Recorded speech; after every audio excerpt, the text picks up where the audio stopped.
Hello, everyone. Today is another monumental day in the company of Tectonic Metals Inc., a company that I co-founded. My name is Tony Reda. I am the president and CEO of Tectonic Metals, and today we're going to talk about the use of proceeds from the financing. Once again, Crescat, our largest shareholder, is stepping up to the plate and investing in this financing. Their commitment to our company, and more specifically the Flat Gold project, is undeniable, and I am extremely honored and humbled that they're here once again. I'm also extremely excited about the targets that we're going to drill test this year. This is our second year of drilling. We have 1 year of drilling under our belt, and the best thing about drilling is that it's the best and most definitive way to obtain real data. You are finding nothing unless you are drilling.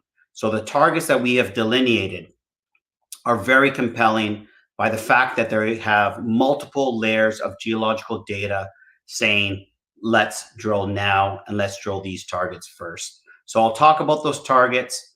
I'll talk a bit about the company, and also we'll get into the site visit tour video. So we created this video in tandem with the CEO of Doyon.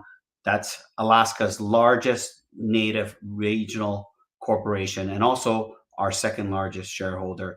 So we toured the property and we created a video to bring all our shareholders who don't have the access to visiting our site an opportunity to tour the property, get a sense of the lay of the land. That is at the end of the video. I will also be inviting all shareholders and Crescat supporters into the financing. This is a non-brokered financing. It is a life offering and also a 4-month hold offering. So there's two components here. You can participate in one or the other. And we are opening up to our existing shareholders and supporters and also new investors. But shareholders and Crescat supporters will have priority access to the financing. So let's get right into it. I do draw your attention to the slide. It is located on our website. So please take the time to read it before making any investment in any company, including Tectonic. Okay, so who's executing the drill program? What are we all about? One thing I like to communicate is that the Tectonic team is not just geologists. Yes, that's extremely important, especially when you're trying to find gold, but also this is a business. And with every business, there's multiple aspects to making that business successful. In the business of exploration and mining, you do need discovery experience. So that's the ability to actually find mineral deposits. And our team collectively has been involved in over 30 million ounces of gold discovery. Finding gold is important. Finding economic gold is more important. So on that front, engineering and development come into the fold. So on the development side, 18 feasibility studies. And for those that don't know, feasibility studies are the most rigorous economic and engineering study. And it's also the foundation for when you submit your permits. So we've done 18 of those. Permitting, the ability to get a project from exploration into development and then into permitting, the precursor to production.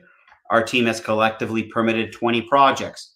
Production, now that you're producing, our team has demonstrated that we can take these projects right through into production and run with them into production.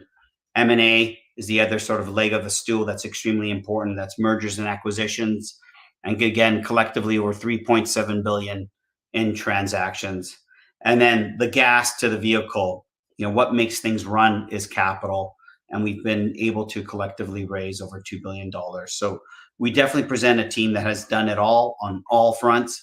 And to that point, I highlighted various different aspects of what makes a mineral exploration company successful or a mining company successful. And our team does have strengths in all these different areas, from permitting to legal to capital markets to finding mineral deposits. On the tectonic front, our VPX is leading the charge and has been involved in over probably about 4 million ounces in gold discovery. And his most pivotal success was with Newmont with the Hope Bay Gold project, which led to a $1.5 billion acquisition.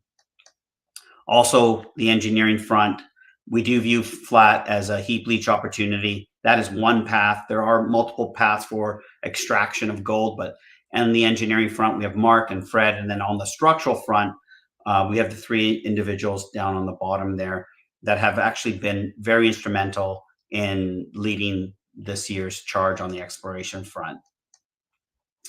Flat is located in Alaska, and it is also located from the 5th largest undeveloped gold deposit in the world called Donlin. We can rely on Donlin's infrastructure as it moves forward into production. But if that does not happen, we are not reliant on it. We do view Flat as a standalone.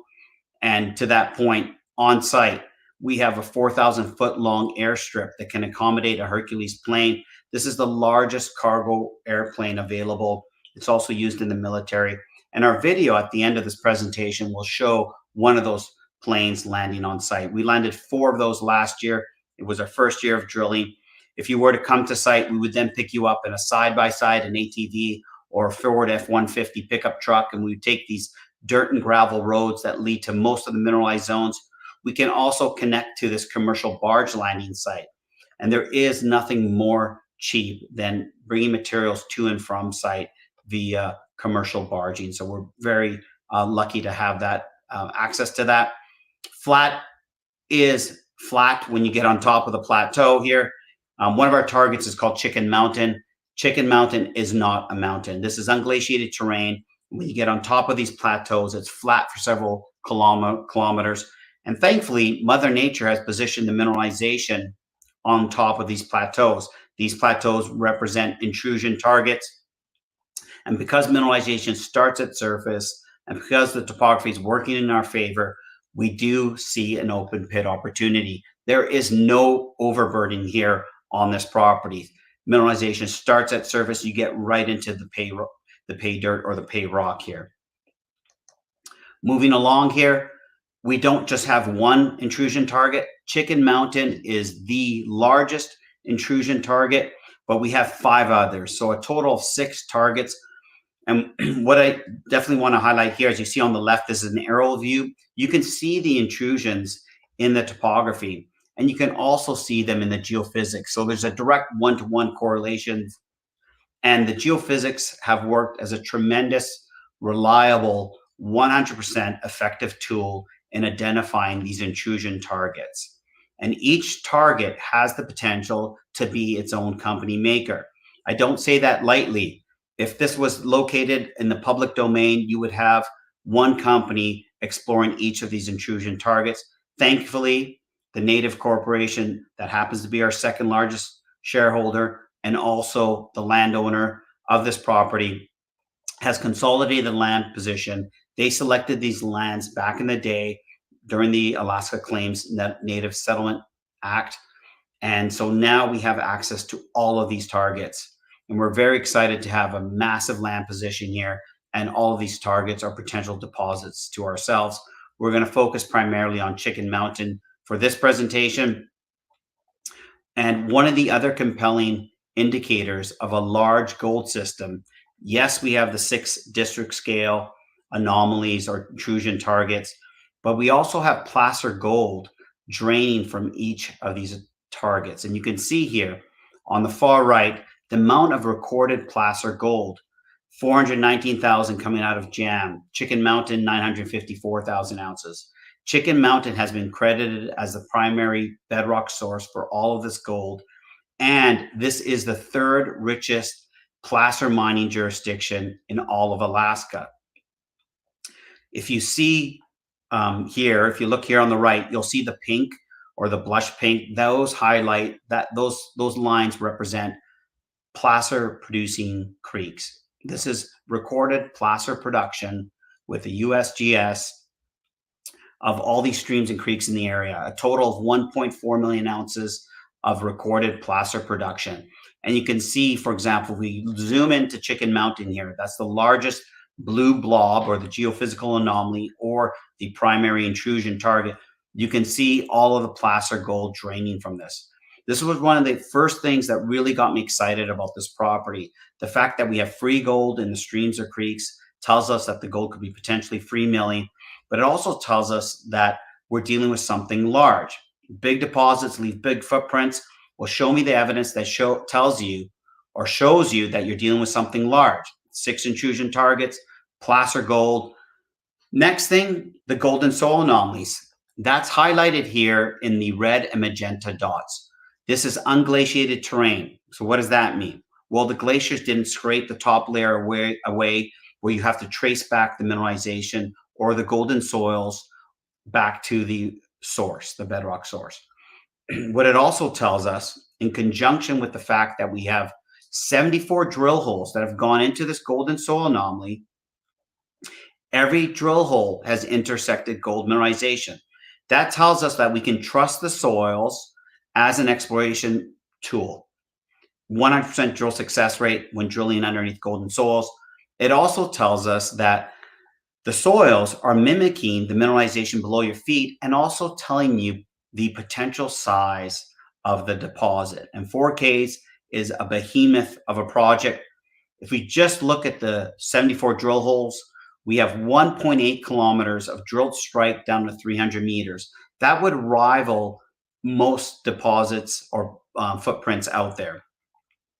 The other thing to note with this, with the project and what Tectonic has done as part of their business model is that we've done metallurgy before we did any drilling on the historical drill core.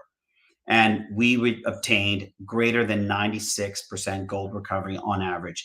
And we didn't just do one met test. We did like about 5, as you see here: conventional, bottle roll testing, gravity, combined gravity and bottle roll, and flotation. All of them came back very positive. And what it told us is that we have potentially multiple ways to extract gold. We're not just confined to one process. You want to have options. And to that point, we're now exploring another option called heap leaching. And so those column tests, which are the definitive tests to determine if the mineralization is heap leachable, those columns or those tests have been sent to the lab, and we're waiting on assay results. And obviously, we remain very confident that this is going to demonstrate also heap leaching as a viable path to extracting gold. Open pit, because the mineralization is at surface, and then a free milling opportunity as well. So if we go back to the footprint, and what you're looking at here on the left is the golden soil anomaly as it stands right now. It's been contoured, so we've taken those dots and we've contoured the golden soils. And what you can see from this image is that the drilling has only scratched a portion of the surface here. So about more than 50% of the golden soil anomaly hasn't even been drill tested. I would also mention again that the golden soils are still open for expansion in every which direction. This is just the current golden soil footprint. So what does a 4 kilometer by over a kilometer wide golden soil footprint mean? Well, if we look at the Fort Knox mine, which is one of Kinross's best producing mines, located in Alaska, and also the direct analog to our project. In fact, the company that advanced the Fort Knox mine towards production is also the exact same company that drilled the first few holes here back in the 80s on our project. You have at Fort Knox a 2 kilometer long resource footprint down to 500 meters, 800 meters in width. And we've also outlined another intrusion related gold deposit that's part of this family called Snowline. And you can see their footprint here, 700 meters in length down to 500 meters in depth. And then if we look at ours, and again, if you have faith or confidence in the golden soils, given the fact that we have a 100% drill success rate, we are getting a size indication of something that is potentially 4 kilometers in length, 1 kilometer in width, open in every which direction in drilling and also in soils. So something that is potentially a few times larger than the Fort Knox mine, if you will. Yes, that's very forward looking, but again, the soils have never lied, and it's what we're hanging our hat on as far as telling us how big of a system we're dealing with. The drilling last year was predicated on the historical drilled area, which is primarily this A to A prime that you see here on this slide. We wanted to go in there and demonstrate scale, but also understand what's driving the high grade or what's controlling the mineralization or the grade, if you will. So we had to go into known areas, do oriented diamond drilling, and then do RC drilling to step out and show scale. So you can see here the grades and width, tremendous potential on all fronts, and grades as high as 200 grams per ton. So what we have here, like other reduced intrusion related gold systems, a la Fort Knox, a la Snowline, you have the wall rock or a sea of lower grade material, and then you have these quartz sheeted veins that can rip as high as 200 grams per ton. Trying to find some of those higher grade areas is what we're potentially going to do with this year's drill campaign. To that point, what you're looking at here is the golden soils at Chicken Mountain on both sides, and we've divided it into the lower grade material, such as anything greater than 0.1 grams per ton on the left. Then on the right, we're looking at solely anything greater than 1 gram per ton. For context, the global average of an open pit or underground gold deposit right now is about 1 gram per ton. So that's sort of the threshold that we're looking at, especially from a milling perspective. Heap leach deposits or heap leach mines, their current average grade is roughly 0.5, 0.6 grams per ton. At Fort Knox, the heap leach pad, they're processing 0.3 grams per ton. Once again, that's 0.3 grams per ton and making money. Grade is only one element of the equation that leads to profit. Margin is the ultimate driver for profit here, and what is actually king as far as I'm concerned. So on the right, you can see here the drilling. These magenta cylindrical shapes represent anything greater than 1 gram per ton. And what you can see here is that, again, we're just scratching the surface. There's a tremendous amount of room supported by geological evidence to support something that can grow. And here's your scale, 500 meters. And what we've highlighted here is these high grade sections, A to A prime, B to B prime, C to C prime, and D to D prime, that are completely open with high grade material that is available for expansion. We're going to focus on one target, B to B prime, for this presentation, but these are all areas that we want to tackle with the drill bit this year to demonstrate a higher grade mining starter pit. So this is mineralization that starts at surface. We can marry that information to our metallurgical column test, and you can potentially say this is where the first shovel of dirt is going to happen that's going to get processed and sent to the mine. So if we look at B to B prime, we have here 500 meters of strike, potential strike, down to 200 meters depth. I highlighted earlier on the footprint slide some of the, where there was the Fort Knox mine or the Snowline deposit, what dimensions we're looking at there.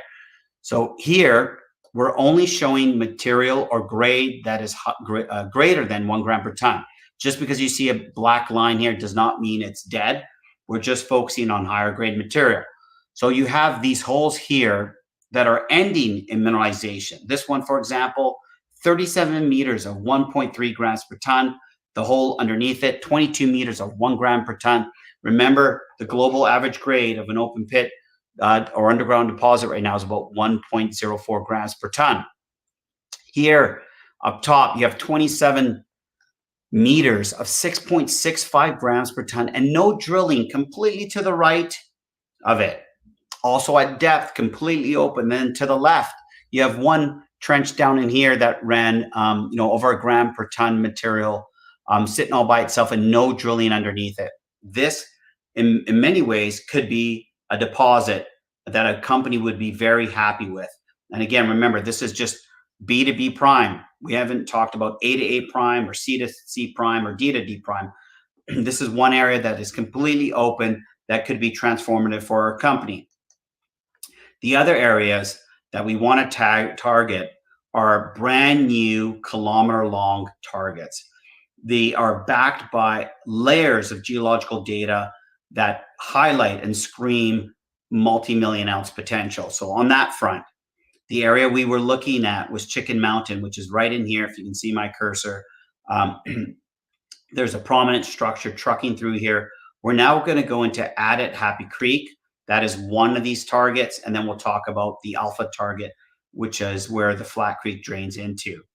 So what I love about these targets is that I don't necessarily feel that you need to be a geologist to appreciate the potential of these targets.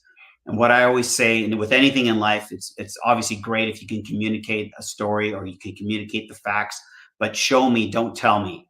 And on that front, again, we're only looking at greater than a gram per ton material. And what you have here in the top right is historical drilling and trenching that produced very good grade and widths. For example, 12 meters of 3.75 grams. On the right here, 10 meters of 2.4, and then a drill hole sitting all by itself that yielded 1.5 meters of 27 grams per ton. That is one of those historical drill holes that wasn't fully assayed and part of our value creation plan for this year. We're going to go and assay unsampled historical drill core. This happens to be one of them. Back in the 80s and the late 90s and early 2000s, when this was drilled, they didn't necessarily have this interpretation that this is a cross-cutting structure. So going back to the layers of geological evidence, you have a 2-kilometer long, newly identified structure that we believe is gold bearing. You also have the intersection of two structures. That's the Chicken Mountain structure trucking through and intersecting the Addit Happy Creek structure. In gold systems, when you typically see intersection of structure, you can get a blowout in grade and width. And we're seeing evidence of that starting to percolate with the historical drilling and trenching. You also have here the proven gold endowment from the trenching and drilling, that this is one of the highest concentrations of gold grade on our property. We also have 200,000 ounces of placer gold that's derived from the Happy Creek and Idaho Bench placer drainages coming directly out of this target. Placer gold coming directly out of this target. And again, I'll just go back to this slide. You can see that here, this black dashed line, and then the placer gold just coming right out of this intrusion targets. This is one of the best examples in the world. When I say this, I mean the flat project where you have a direct representation of bedrock or drilled gold to placer gold. There's no denying that this gold came directly out of this intrusion. It begs the question, how big is the source? Last but not least, as far as evidence is concerned, we have a kilometer-long golden soil anomaly that is complemented by a geophysical anomaly. Remember, the golden soils have never lied once. Every time Tectonic or the historical explorer has drilled underneath a golden soil anomaly, it has produced gold in drill core. To the fact of 74 drill holes, all have returned gold mineralization. So your golden soil is your best marker or one of the key markers for mineralization. To recap, you then have a 2-kilometer structure. You have intersecting structures. You have gold in drilling, gold in trenching to round out the evidence. If you sort of wipe the slate clean and just said, forget everything Tony just told you, there is nothing wrong with stepping out on 1.5 meters of 27 grams per ton. There's nothing wrong with stepping out on 10.6 meters of 2.4 grams per ton. That is enough to get any company excited. But we're not focusing sort of on the shiny object here. We're trying to step back and say, okay, what is the multi-million ounce potential of this target? And do we want to make this a priority? So right now, this is one of our favorite targets that we want to drill test. The second favorite, probably tied for first, actually, depending on who you ask on our team, is this alpha bowl structure. The area that we focused in on last year was up on the top of this ridge top. I'm not sure if you can see my cursor. That was where the Chicken Mountain structure is. The area that I just spoke about, Addit Happy Creek, you can see it's coming right through here. And then we have the Alpha Bowl. This is the nose of the intrusion, the extension of Chicken Mountain. It's also where the most prolific placer producing creek on our entire property is situated. 650,000 ounces. I'll repeat that. 650,000 ounces of placer gold coming right out of this hilltop. Most companies, whether they're placer or hard rock exploration, would die to have a 650,000 ounce gold deposit. If it's coming right out of this hilltop, how big is the source? The other interesting thing to note is when you read the historical reports on our property, what we have read is that they have observed quartz gaudy gold coming out of this hilltop or into the placer drainage. That is different type of gold than what they observed in the other creeks, which was more like oatmeal sized flakes of gold. Does that mean that the gold is richer here? I'm not 100% sure, but I am 100% certain I want to drill test this. And when you look at the geological evidence, we have intersecting structures again. We have the nose of the intrusion. We have the most prolific placer producing creek. We have a kilometer-long golden soil anomaly, again, where the soils have never failed us once. We then have all this historical drilling and rock anomalies on the ridge top. So we want to drill test this bowl. We also have on the far left an historical 280-meter long hole that was drilled in 2003 that returned good gold grades and width, 6 meters of 3 grams, over 1.2 meters of 13 grams per ton. Note that this drill hole is not in a golden soil anomaly. It's kind of in the middle of nowhere, telling us that this system is very robust and the soils haven't been fully exploited. So this is going to get drill tested.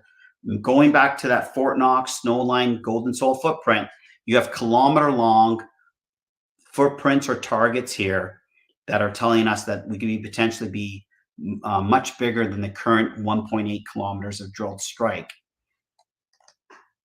The strategy for this year, tied to this financing, is to first and foremost continue the de-risking of this project with formal heap leach column met testing. We expect to have those final results probably in the next 40 to 45, maybe 50 days from the laboratory. A heap leach opportunity is something that the major mining companies are after. I know this because the last project we sold was an open pit heap leach opportunity that 3 major mining companies came after, and we sold it for $520 million. The second leg of the stool for the value creation strategy is historical drill core has been sent to the lab. We expect to have those assays back within the next 30 to 45 days. The funds from this program are going to be utilized to drill test these brand new kilometer-long targets. Each one of these kilometer-long targets could be a company maker unto itself. We could probably raise capital just on the one added Happy Creek structure.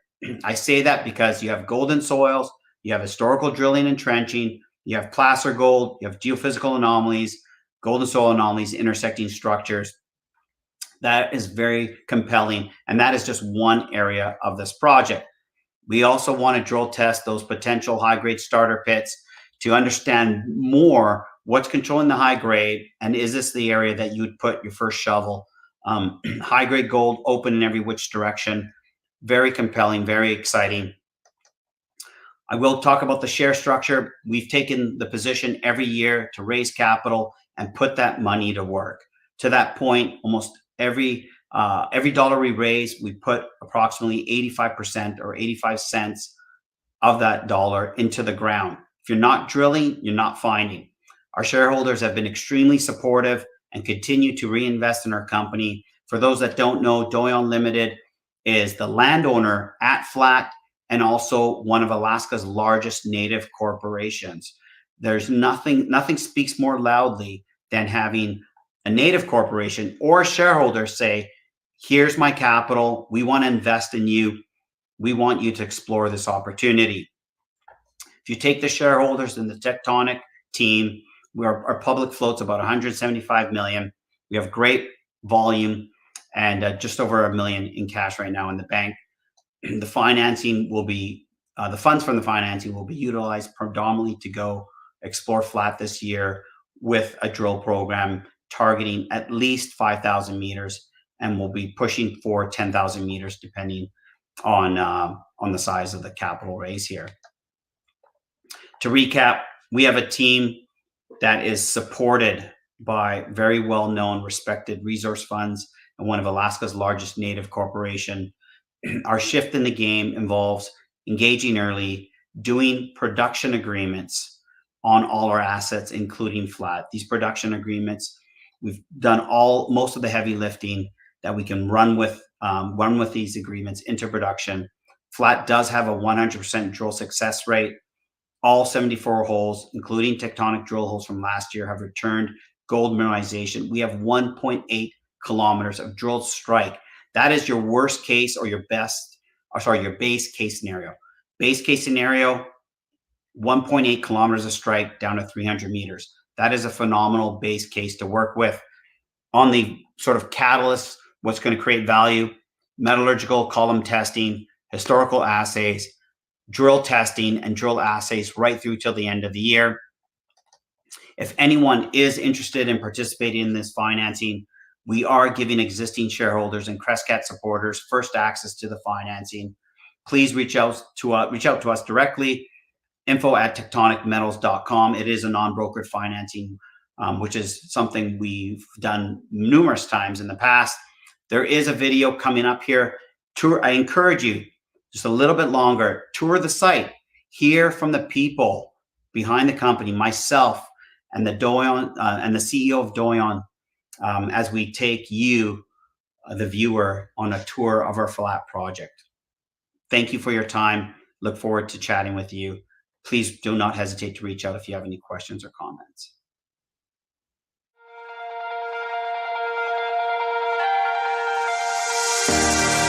Big deposits leave big footprints, so that's our belief.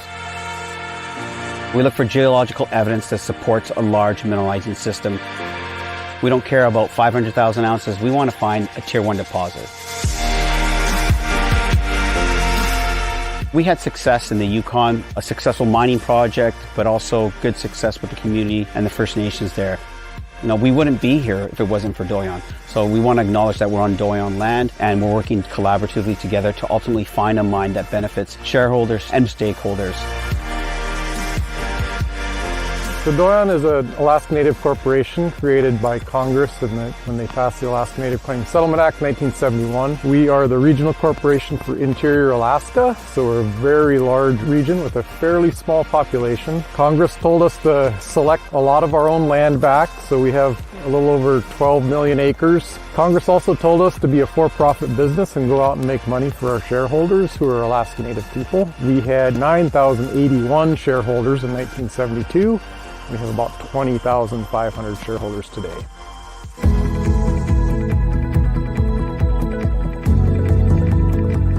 I think regardless of what industry you're in, it's all about the people. We said, hey, we want to go meet with the local communities and villages before we acquire this project. And that really resonated with them. They saw us in the communities doing educational workshops. We also formed production agreements. These agreements cover exploration, production, reclamation, but also environmental considerations and also scholarship contributions, things that would benefit the communities. We have a mandated workforce obligation where we hire locally, things of that nature. In rural Alaska, it can sustain a regional economy with jobs, with tax revenue, infrastructure, all the things that come from those projects. So you can see that excitement in a community and job-based and training and all those things that people need. It's been a nice relationship for us at Doyon, and we proved that by investing in the company as well. Nothing speaks more loudly than someone saying, here's my hard-earned money, go explore on my property. So now we're standing on the top of Chicken Mountain on the east side. The scale of this thing is enormous. It's a very, very, very large mineralized system. The benefit of Chicken Mountain is that it has 55 historical drill holes. We're in an unglaciated terrain, so not only do we have the drill holes, we have 4 kilometer by almost 1 kilometer golden soil anomaly that's telling us there's a big system. We have a geophysical anomaly that's 3 times that size, and then we have this big placer endowment. So it has something very unique that other projects don't necessarily have.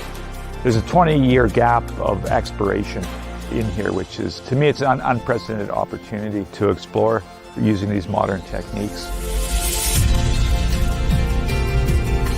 So this project has a lot of boxes ticked that tells us we're on a big mineralizing system.